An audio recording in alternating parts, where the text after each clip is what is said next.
All right. Unusually, I'll go ahead and be using iPad. Oh. All right, friends.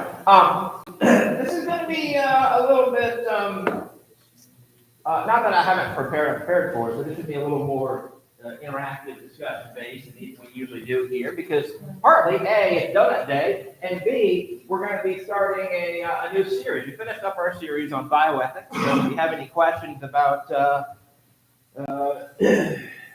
beginning of life, end of life issues, well, you can keep asking them, and I'll pass them along to the folks who know more about that. You heard from Patrick, you heard from Ted, matters that are medical. You heard from me on theology of the topic, but hopefully you saw the distinctive Christian elements, the belief in creation, the belief in death, the belief in resurrection, how that impacts our choices we make during the start of life, the end of life. That's that class. Now, starting today, we're going to move into what we usually do once a year. We're going to have a few weeks on church history. Now, I've been going into the last 3 years. We've been going through the history of the church, of the ancient church, medieval church, Reformation. And so this time, we're going to be looking over the years, and the years may not mean anything to you. Don't worry about it. This is just the introductory class. We're not getting too heavy today. Maybe. That's up to you. But roughly the year 1650 to roughly 1880. And again, that may mean zero and zilch to you. So let me open up with this question. I always like to get our brains going a little bit here.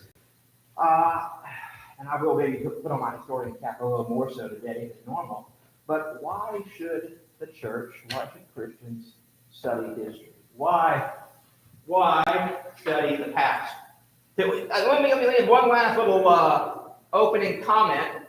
We live today in a world that says you really don't need to do much study of the past because you got now and you got the future, and the future's going to be amazing, and the present's pretty okay, fine. We're going to always be advancing, so why look back? Let's always be innovating, always be changing, always be moving. Don't look back. So we can see how God's work in history. All right, so first thing, thank you, Sue. First answer, possibly, is see God's work. Excellent. And why does that help us to see God's work in history? Well, history is his story. I used to tell them in history class. That's not the Latin root, historia, but okay, I'll let it slide.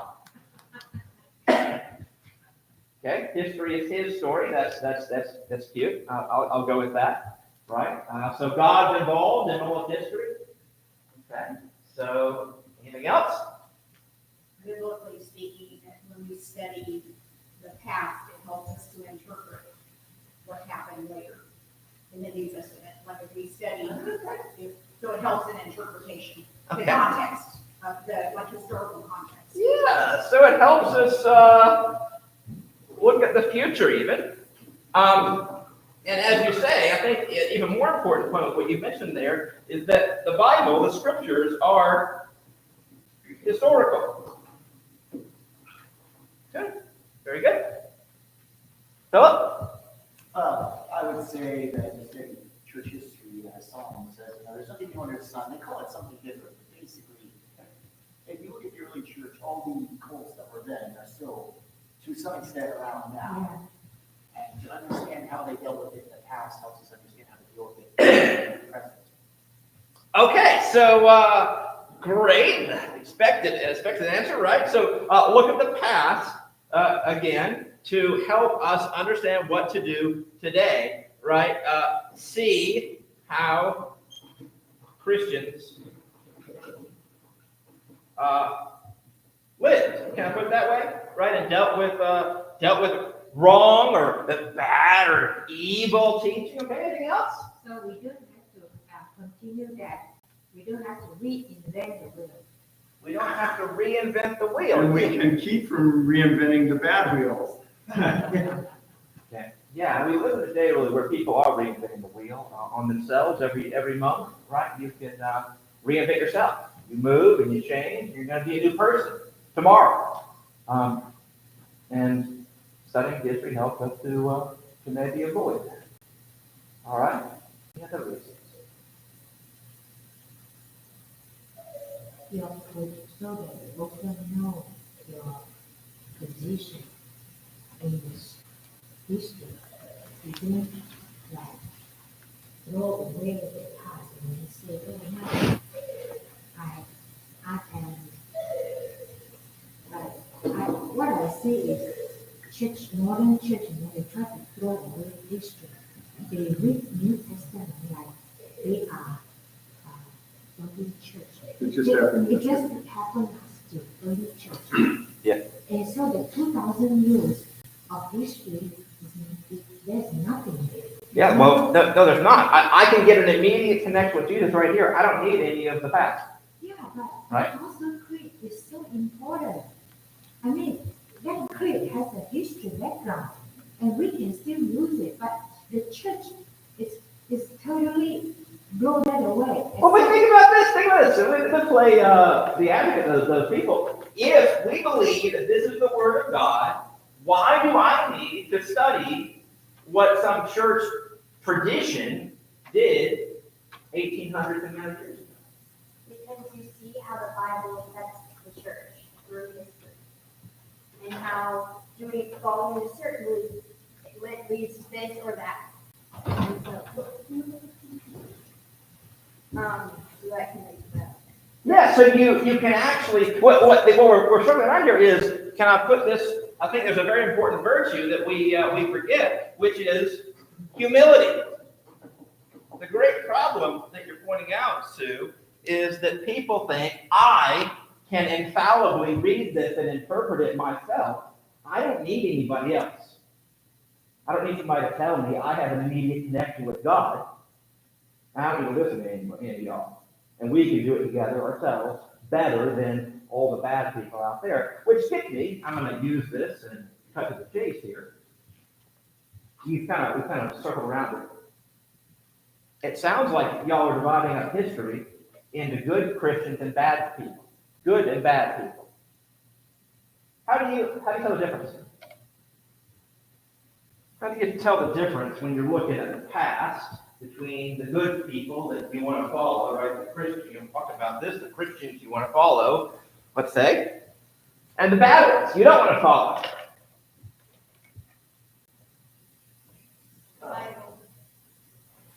The Bible. Okay, Violet, elaborate on that. Well, the Bible shows us how we should live and tells us how we shouldn't live. And if we look at church history, we can see some messed up men and women, of course, too. Mostly men, no. Yeah, that's true. It's actually mostly true because many of the records we have are written by male men. But, yeah. Okay, so the Bible informs us who's good and who's bad. What do you think also we have to be careful presently to not look back and say, oh, they didn't do this, therefore we shouldn't do this because we won't be rewarded. Because God is God, and He's still on His throne no matter what we do. If we mess up, we won't mess up, and don't be people that are right. But I think sometimes we have to be careful. We have to do it right, we did it wrong. Because God is on His throne no matter what, and He might want to say, I need for you something stupid.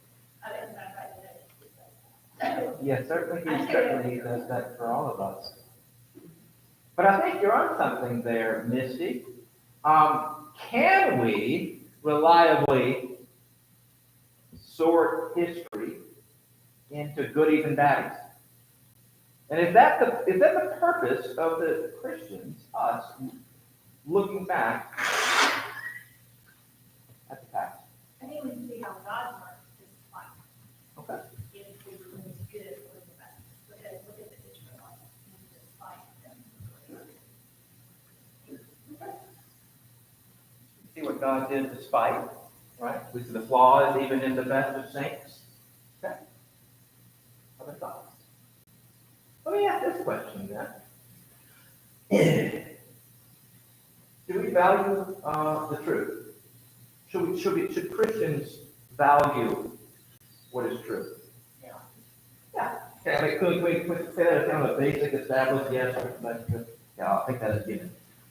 if that's the case,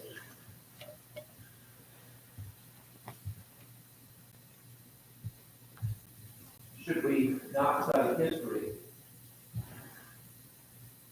in part to find out what actually, what happened?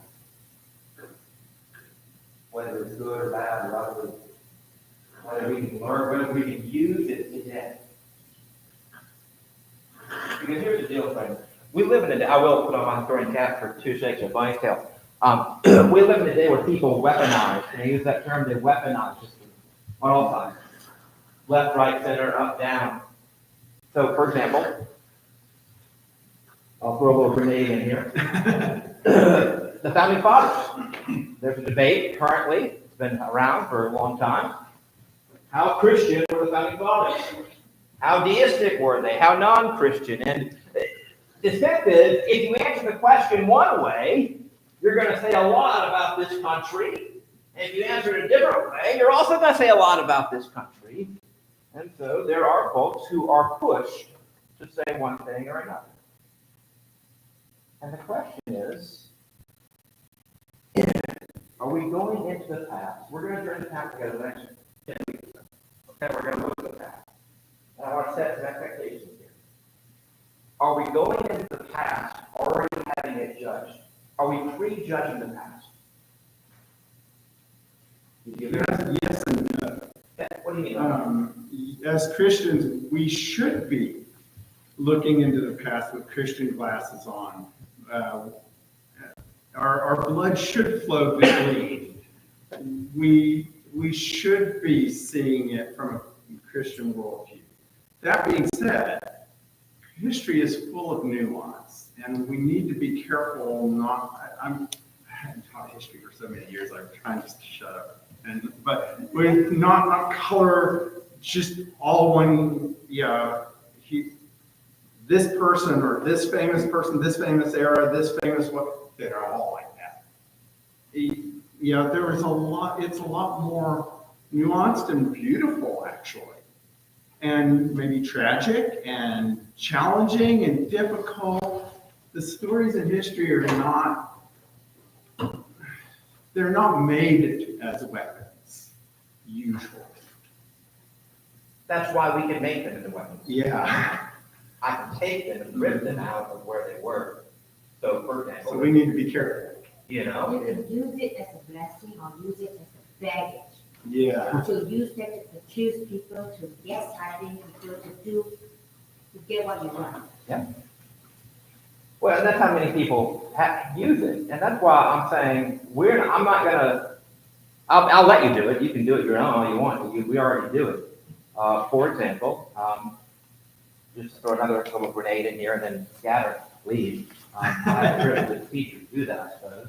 Does the fact that someone, for example, Thomas Jefferson, does the fact that he tore up the Bible and made his own sanitized version, does that make him a baddie?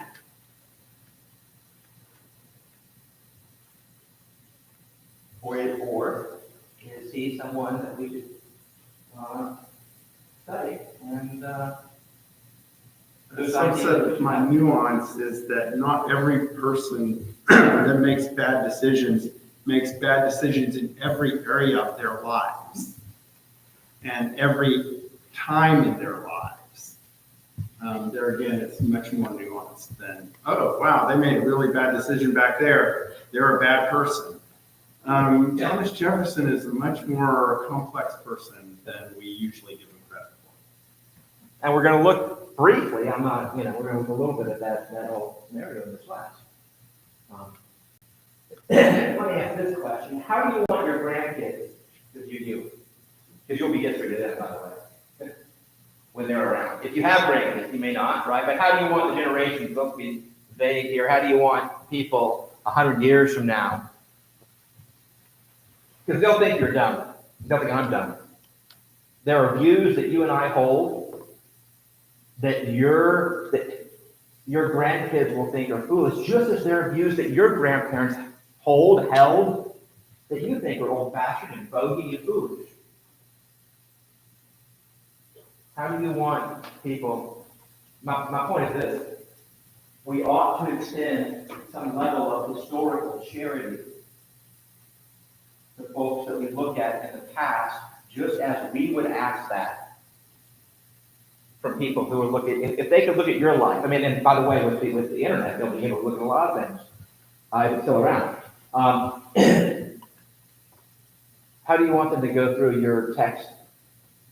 How do you want them to judge you in your emails and all your conversations? You want them to judge you as a goodie or a baddie and just say that and cast you off? Of course, we all want to be judged with the level of complexity and nuance that we feel we deserve. And we all have reasons, right, for why we do things. Now, part of the problem, let me again get into history mode here, part of the problem with history is that we don't have access to all the text that Thomas Jefferson. We actually don't have any of his emails. We don't have access to every person who ever lived. We don't have access to, so for example, we have the diary of George Whitefield. We'll look at George Whitefield in this class. First Great Awakening. Great guy. I was heavily influenced by reading his biography. When I was 20 years old in college, I remember sitting in the library on the cushy little couch and reading. It was great. And we have a diary. But we don't have everything. And so he remains to this day a challenging figure. But let me push even further here. Let me ask this. What's more important when we study history? People or ideas? Is it more important to look at the lives of people and learn from them as they Christians? Or is it more important to look at ideas? You know, I think of R.C. Sproul. Ideas have consequences. What's more significant as we look at history? People, because they create the ideas. People because they create the ideas. Okay? Other thoughts? When we study the biblical things, the one mistake that usually we make is focus on that person, but forget what's behind it. Like the more we formulate or to talk about all these biblical figures is God's hand, you know, behind it. This is how we learn from the biblical figures, but not that walk. You need to be like a David, like this. But David is a fallen person, you know, but how God is. It's totally different. So when we look at historical figures, only a few of them that we study, most people, you know, out of millions that people will pay attention to you, but regular people like us, who cares? It's only as long as our name is in the book of life, that's what matters. It's how God look at us through Christ. Yeah, in one sense, that's true, right? In one sense, so that's actually a very interesting point you raised, Sue, because one of the things we're going to look at in this class is the tension between that idea, right? The idea that really all that matters is, am I saved? Is my name written in the book of life? That's an idea that actually comes to really fruition in this time period. That idea versus the idea that actually what we do on this earth matters.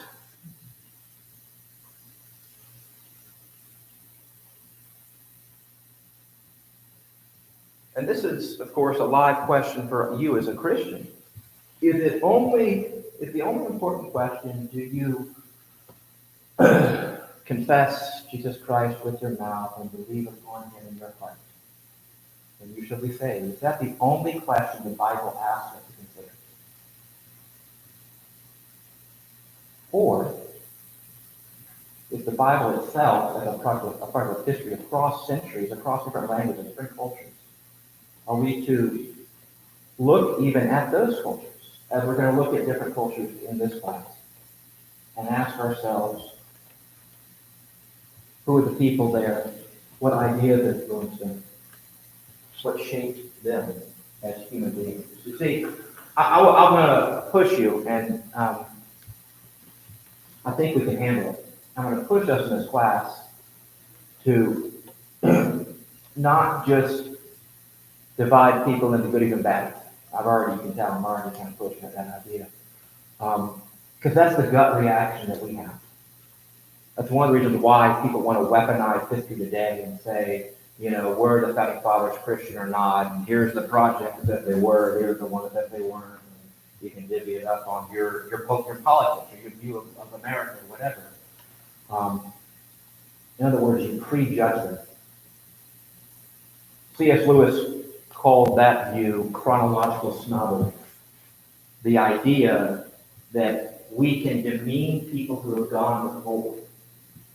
And you know why we can? I've already mentioned it. Because they're not talking. You're talking. They're dead. They don't have a voice. And this is actually one of the things that Sue, you mentioned at the very start.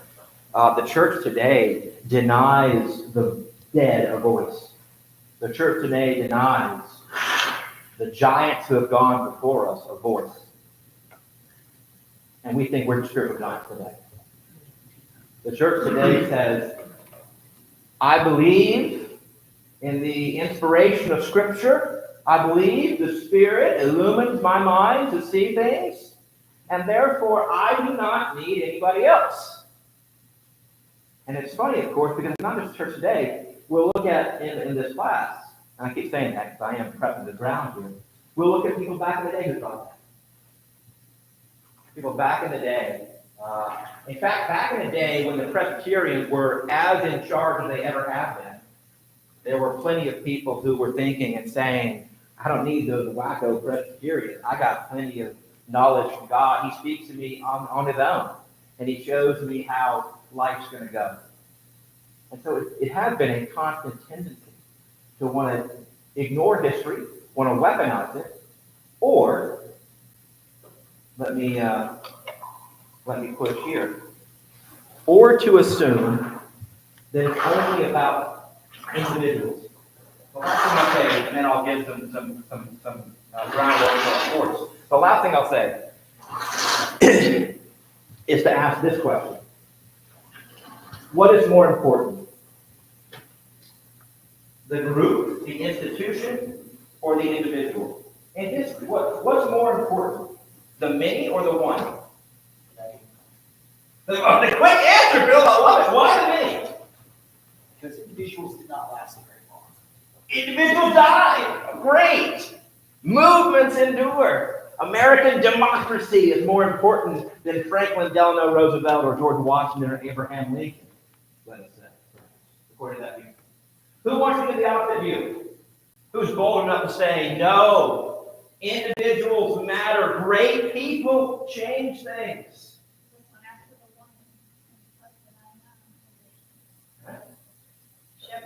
So from a theological viewpoint, of course, God is speaking to both, right? So the trick answer, Misty, is to say both because God is triune, and yet He is one God. So that's the answer. If I was clever like you, Misty, that's the answer I would give. But just from a history point of view, right? Not we need to have a little bit of separation here. I want to have a little bit of separation between theology and history. A little bit here. Because here's the deal. I can say, I can just have a very short class, you may prefer this. I can come in every day and say, what happened of importance in the year 1650?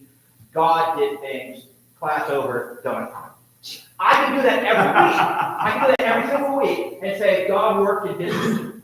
And that would be a true statement. And there are Christians who say just that.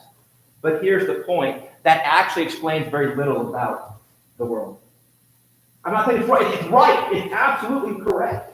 It's as correct as saying that 9/11, September 11th, was caused by gravity. What caused September 11th? Gravity. What caused Pearl Harbor? Gravity. What caused JFK's assassination? Gravity.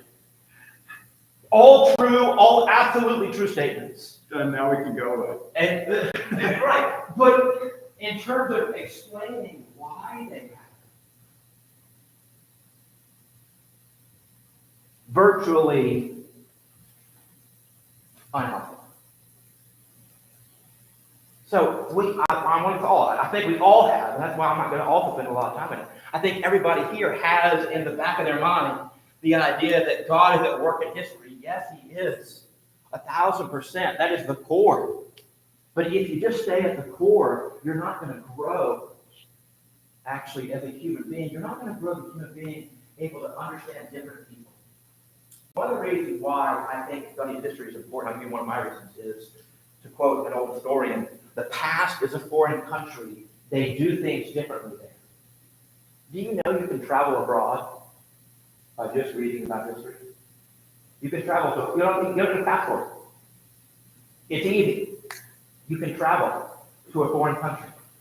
I would encourage you to do it regularly. I do it on a regular basis. You can travel to a foreign country, and as you do, it's like reading fiction, there's literature does this too.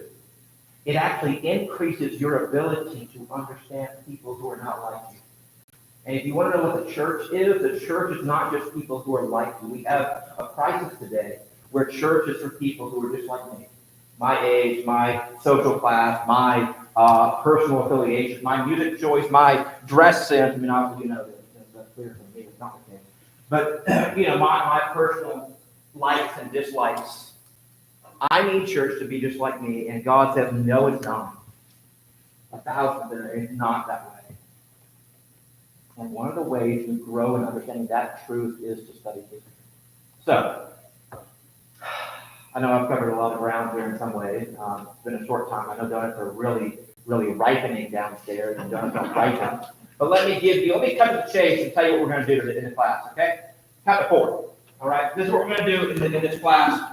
We're going to learn to count to 4, all right? 1, as I already mentioned, first thing, Jesus is Lord of history. He's even Lord of the bad marker that doesn't work. That is put into exile. The first truth that we are going to see, I know I just poo-pooed it, but we are going to see it. Jesus Christ is the Lord of history. Okay? That is the bedrock. But that doesn't do a lot for us to take home particular truth. Second thing. This may also be a bad marker. We'll see. Second thing. We're going to look at the importance of place. What's as important to people is where they are. And in this class, we're going to look at 2 worlds. We're going to look at the old world.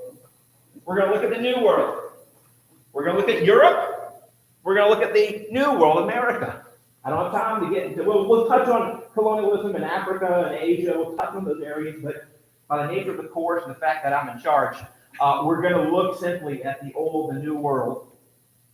But we're also going to look at the interplay between earth and heaven, which is getting it from the point y'all made. So 1, Christ is Lord. Second place, 3, people. People are important.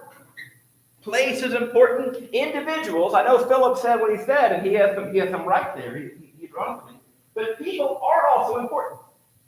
People do things. We're going to look at 3 individuals and their deaths to kind of structure our course. We're going to start off with the execution, the trial and the execution of the English king. We'll cut it next week. Charles I. That's roughly in 1650. It's 1649, but you're not counting and I'm not either. So we'll start 1650, Charles I, his death. We'll move, in the middle point of our course, we'll look at 1792 and the French Revolution and the death of Louis XVI, his trial, his execution, very similar to Charles in some ways. And we're going to look and see how the French Revolution really, based upon Enlightenment ideas and other things, sought to overturn Roman Catholicism and the church in many ways, but sought to kind of even build upon, I'll argue, Christian ideas and make them secular ideas. But look at that. That'll be the mid-form course. And then we'll end roughly with the assassination of Lincoln. and of course, 1865. So that's the people we're going to kind of structure. These are all leaders, political leaders. Don't worry, we're not going to just look at politics mostly. We're going to look at the church as well. But this is a way to help us structure the course. Charles I, Louis XVI, Lincoln assassination. And then finally, and then we'll get to donuts, 4 themes, right? 4 big themes, 4 institutions, 4 movements. The theme of enthusiasm. Why are the Methodists? Because they're enthusiastic. I'll tell you what that means. Why do we have great awakenings in this time period? Because people are enthusiastic. And we'll get to what that's all about. Second, enlightenment. What is the Enlightenment? What is it not? How many are there? Are we enlightened today? Third, we'll look at colonialism. Is it a good thing? Were Christians evil? Are they still evil? What does it mean that we are still being colonized ourselves? What influence does that have on us today? And finally, we'll look at what I'll call constitutions. Constitutionalism, if you want to listen to ism. If you want to ism it, constitutionalism, or in the church sense, confessionalism. But what does it mean that institutions make documents and expect people to follow them? Should we or should we not? So those are 4 basic things, and yep, donut time. I'm going to cut it out there. You want to chat with me, you can afterwards. But you probably want some confession donuts and coffee. So let me go ahead and ask if I can. Ted, let me ask you if you wouldn't mind closing us in a word of prayer.